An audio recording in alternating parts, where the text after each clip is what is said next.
Hello everyone, நான் தான் உங்கள் அசார். இந்த நாள் இனிய நாளாக உங்களுக்கு அமையட்டும். மறக்காமல் என்னோட சேனலை சப்ஸ்கிரைப் பண்ணிவிட்டு வீடியோவை பாருங்கள். ஒரு ப்ரொஃபஸர் பார்த்திங்கன்னா பாடம் எடுத்துகிட்டு இருக்காரு. பாடம் எடுத்துகிட்டு என்ன பண்ணுறாரு, ஒரு கிளாஸ் பையனை கூப்பிட்டு இங்கே வாடான்னு சொல்லிவிட்டு அவர் என்ன பண்ணுறாரு, போர்டில் நேராக ஒரு கோடு வரைகிறாரு. வரைஞ்சிட்டு இந்த கோடை சின்னதாக காட்டு அப்படின்னு சொல்கிறாரு. அப்புறம் அந்த பையன் என்ன பண்ணால் நேராக வந்தான், டஸ்டரை எடுத்துட்டு அந்த கோட்டை லைட்டாக மேலேயும் கீழே லைட்டாக அழிச்சிட்டு அதை சின்னதாக்கிட்டான். அப்போ அந்த ப்ரொஃபஸர் கேட்டார், இப்படி தான் இதை சின்னதாக்க முடியுமா அப்படின்னு. நீங்கள் சின்னதாக கேட்டீங்க, அதனால சின்னதாக ஆக்கினேன் அப்படின்னு.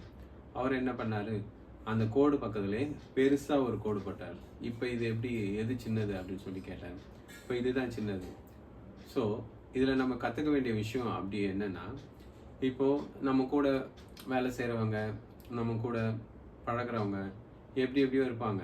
ஸோ அவங்கள நம்ம கீழே தள்ளிட்டு தான் நம்ம மேலே வரணும்னு இல்லை. நீங்கள் உங்களோட பெர்ஃபார்மன்ஸ், உங்களோட திறமையை வளர்த்துட்டு நீங்கள் மேலே வந்தாலும் அவங்க சின்னதாக தெரிவாங்க. ஸோ நம்ம நிறைய பேர் பண்ணுற தப்பு என்னடனா, ஒரு கம்பெனியில் வேலை செய்கிறோம், கூடயே தான் வேலை செய்கிறாங்க. ஆனால் அவங்கள என்ன பண்ணுறது, நம்ம அவங்கள போட்டு கொடுக்கறது, அவங்கள பற்றி தப்பாக மேனேஜ்மெண்ட்டில் கம்ப்ளைண்ட் பண்ணுறது, இல்லை நம்மளோட சுப்பீரியர் பாஸ் கிட்ட கம்ப்ளைண்ட் பண்ணி அவரை குறைச்சிட்டு நம்மளை கொஞ்சம் மேலே காட்டிக்கிறது. ஸோ இப்படி காட்டணும்னு அவசியம் கிடையாது.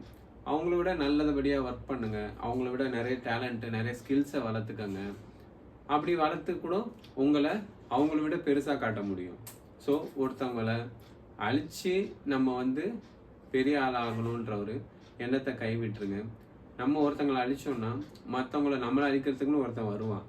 ஸோ எப்போவுமே உங்களை மேலே உயர்த்திக்கணும், உங்களை பெருசாக காட்டணும் அப்படின்னா உங்களோட டேலண்ட்டையும் உங்களோட திறமையையும் வளர்த்துக்கங்க. இதுவே சிறந்தது. இதுதான் நம்மளுக்கு ஒரு அமைதியான வாழ்க்கையையும் கொடுக்கும். இல்லை அது நம்மளுக்கு எப்போவுமே ஒரு பயத்தையும் கொடுத்துட்டே இருக்கும். நன்றி.